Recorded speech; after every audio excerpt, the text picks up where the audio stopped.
6 of the 9 high priests in black robes have confirmed what I've been warning about for years. The Supreme Court has now become the Supreme Legislature. When will the American people say enough is enough of these blatant violations by the courts and demand their representatives do something? We'll discuss that next on the Constitution Study. There's one thing you have to know wherever you make your stand. Came from a long through line of everyday Americans. Hello there, everyday Americans. Paul Engel here with the Constitution Study, where we read and study the Constitution and we teach the rising generation to be free. I'm glad you could join me. As always, I'm going to point you to that website, constitutionstudy.com. That's where everything Constitution Study lives.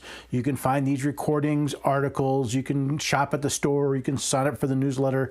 If you sign up for the newsletter, you can have these videos and the related articles sent to your inbox the day they are released. Bypass Facebook, bypass YouTube, go direct to the source. I like that idea. As always, if you have questions, please post them at the website. If you have an event you'd like me to consider, post that at the website. You kind of get the theme. Everything goes through the website. I hope to see you somewhere as we're starting to get more requests to do in-person events. I'm really hoping a chance to see you in person in your hometown. And with that, let's talk about our high priests in black robes. Now, there are plenty of constitutional issues with Title VII of the Civil Rights Act of 1964, and I see issues with some of the cases that were bundled together with Bostock v. Clayton County, Georgia. Now, what the Supreme Court did, in its opinion, though, is not only a bad decision, but a blatant violation of the justice's oath to support the Constitution. Now, 6 of the 9 justices took it upon themselves to become another legislature. That's right. The court decided it would rewrite law because, well, it didn't like the way it was being applied. Now, you may have learned in school that the legislative branch writes the laws, the executive branch enforces the laws, and the judicial branch interprets them. But well, that's not an accurate description of how our constitutional republic works. Yes, the legislative branch writes the laws and the executive branch enforces them. But the role of the judiciary is to provide judgment when parties disagree. From Webster's 1828 dictionary, judiciary is a noun, that branch of government which is concerned in the trial and determination of controversies between parties and of criminal prosecutions. The system of courts of justice in a government. Now, nowhere in the Constitution is the judicial branch given the power to amend, rewrite, or otherwise modify either the language or the meaning of legislation. Their only power is to determine in the case before them that the legislation is possibly unconstitutional, then leave the modification of the law to Congress. Now, from the Bostock v. Clayton County syllabus, quote, the parties concede that the term sex in 1964 referred to the biological distinctions between male and female. You see, all the parties to this dispute agree that the term sex means biological differences between male and female. But you see, that wasn't good enough for these justices. Continuing on, quote, the employers also stress that homosexuality and transgender status are distinct concepts from sex, and that if Congress wanted to address these matters in Title VII, it would have referenced them specifically. But when Congress chooses not to include an exception to a broad rule, this court applies the broad rule. Nowhere in the Constitution are members of the judicial branch given the authority to reinterpret the law to meet their own agenda. The employers are correct. If Congress wanted to include homosexuality and transgender status in the law, they would have done it. In fact, Congress has considered and so far rejected doing so. From Justice Alito's dissent, quote, Title VII of the Civil Rights Act of 1964 prohibits employment discrimination on any of 5 specific grounds: race, color, religion, sex, and national origin. Neither sexual orientation nor gender identity appear on that list. For the past 45 years, bills have been introduced in Congress to add sexual orientation to the list, and in recent years, bills have included gender identity as well. But to date, none has passed both houses. Last year, the House of Representatives passed a bill that would amend Title VII by defining sex discrimination to include both sexual orientation and gender identity. This is H.R. 5. But the bill has stalled in the Senate. An alternative bill, H.R. 5331 from the 116th Congress, would add similar prohibitions but contains provisions to protect religious liberty. This bill remains before a House subcommittee. But no such amendment of Title VII has been enacted in accordance with the requirements of the Constitution, passage in both houses, and presentment to the President. Title VII's prohibition of discrimination because of sex still means what it has always meant. See, as Justice Alito notes in his dissent, the law says what the law says. The court does not have the legal authority to determine how broadly or narrowly a law is written. The justices are legally bound to the language of the law, not what they wanted to say. As Justice Alito states in his dissent, quote, "But the court is not deterred by these constitutional niceties. Usurping the constitutional authority of the other branches, the court has essentially taken H.R. 5's provision on employment discrimination and issued it under the guise of statutory interpretation. A more brazen abuse of our authority to interpret statutes is hard to recall." Now, personally, I would not have put it so nicely. The majority of justices on the court trampled the rule of law. They stole lawmaking authority of Congress and, by extension, the American people. They've overturned the Constitution of the United States. Justice Kavanaugh puts it quite succinctly in his dissent, quote, "Like many cases in this court, the case boils down to one fundamental question. Who decides? Title VII of the Civil Rights Act of 1964 prohibits employment discrimination because of an individual's race, color, religion, sex, or national origin. The question is whether Title VII should be expanded to prohibit employment discrimination because of sexual orientation.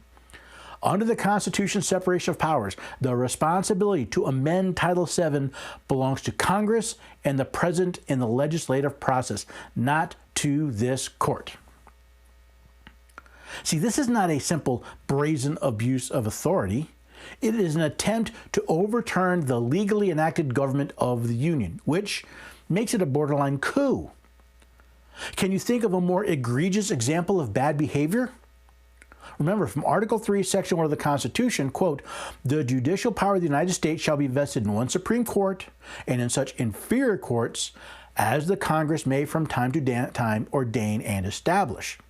The judges, both of the Supreme and inferior courts, shall hold their offices during good behavior, and shall at stated times receive for their services a compensation which shall not be diminished during the continuance in office."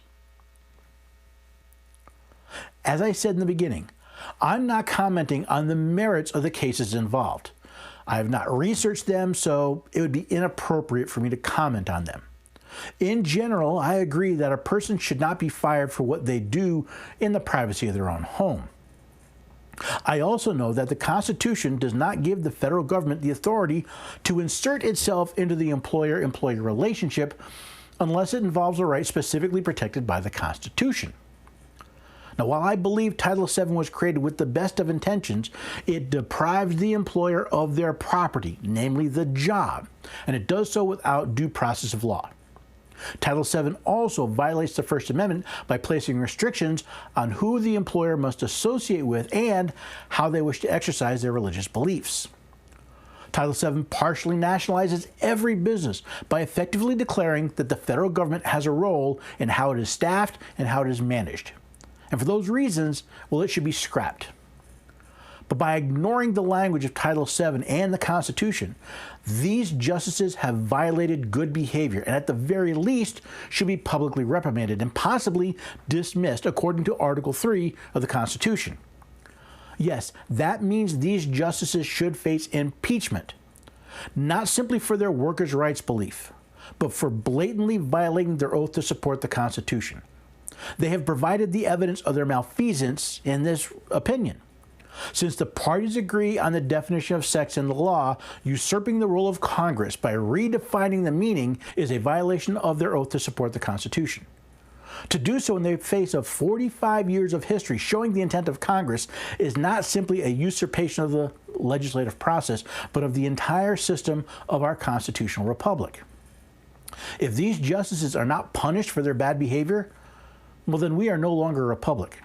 We have simply replaced a monarchy in London with an oligarchy in Washington, D.C. Your rights and your liberties are no longer subject to the rule of law, but to the whims of our rulers on the court.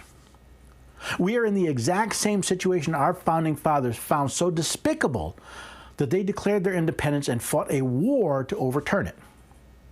You could easily read the Declaration of Independence Day and replace the word king with court, and Great Britain with Washington, D.C. Quote, "Then whenever any form of government becomes destructive of these ends, it is the right of the people to alter or to abolish it, and to institute new government, laying its foundation on such principles and organizing its powers in such form as them shall seem most likely to affect their safety and happiness. Prudence indeed will dictate that governments long established should not be changed for light and transient causes.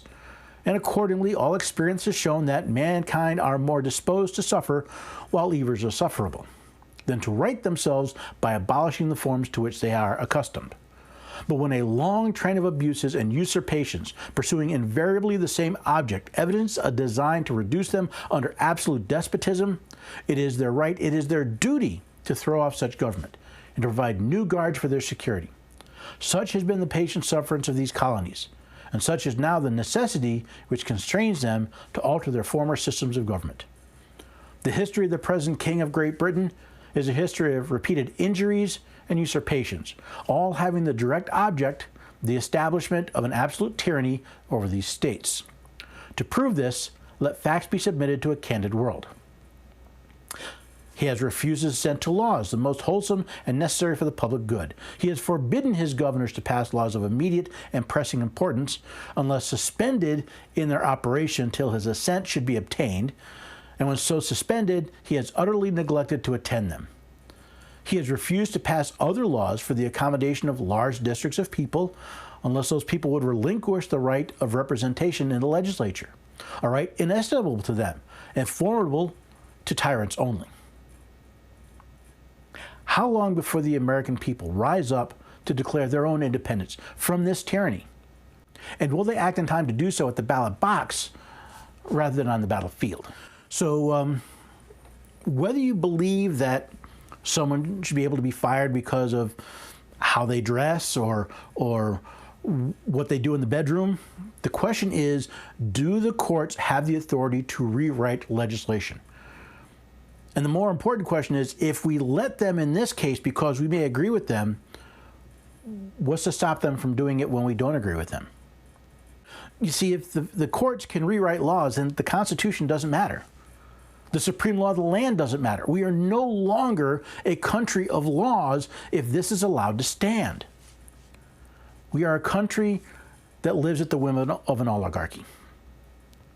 It doesn't matter what laws your state or your county pass if a court can simply say, no, we're going to rewrite it. It doesn't matter what laws Congress passes if the courts can simply say, nah, we don't like it. Or we don't like the way it's worded and we're going to effectively rewrite it. And by no means is this the first example. We saw this with the Affordable Care Act, where a fine, which was specifically not a tax, was suddenly renamed a tax by the court, only the court then ignored the fact that it didn't originate out of the House, making it unconstitutional. What good are laws if the people who create those laws and the people who they work for don't hold them accountable? Now, we have not impeached a Supreme Court justice in I don't know how long, but probably that's a bad thing, because if we're going to let such bad behavior go unpunished, why would we expect them to behave well? James Garfield said that the character of our Congress is based on the character of its people. Well, I say the character of our courts is based on our character as well, and right now, our character is not very good. Because right now, we're being run by bullies, and by bribery, and by malfeasance. And the question is, will the American people say enough is enough? Will we look at these usurpations and say, enough, no more, in time to do it at the ballot box? Because if not, then someone's going to have to do it on the battlefield. And in all likelihood, it's not going to be you and it's not going to be me. It's going to be our children. So tell me what you think. Go to the website, comment, let me know, give me other examples. The question I have for you is, are you pushing your representative, the way I'm pushing mine, to file articles of impeachment for the malfeasance. And I've got more examples coming up. This is not the only one coming out of this session of the courts. Are we going to require that our justices serve in good behavior, or are we going to turn them into an oligarchy that can rule however they want? Ultimately, it's up to you and it's up to me. It's up to the American people. We have to decide whether or not this is going to be a land of self-government or a land of tyranny. And if I've woken you up to a new idea that you need to keep in mind, hopefully it was worth it, and hopefully I'll see you the next time on the Constitution Study. There's one thing you have to know wherever you make your stand.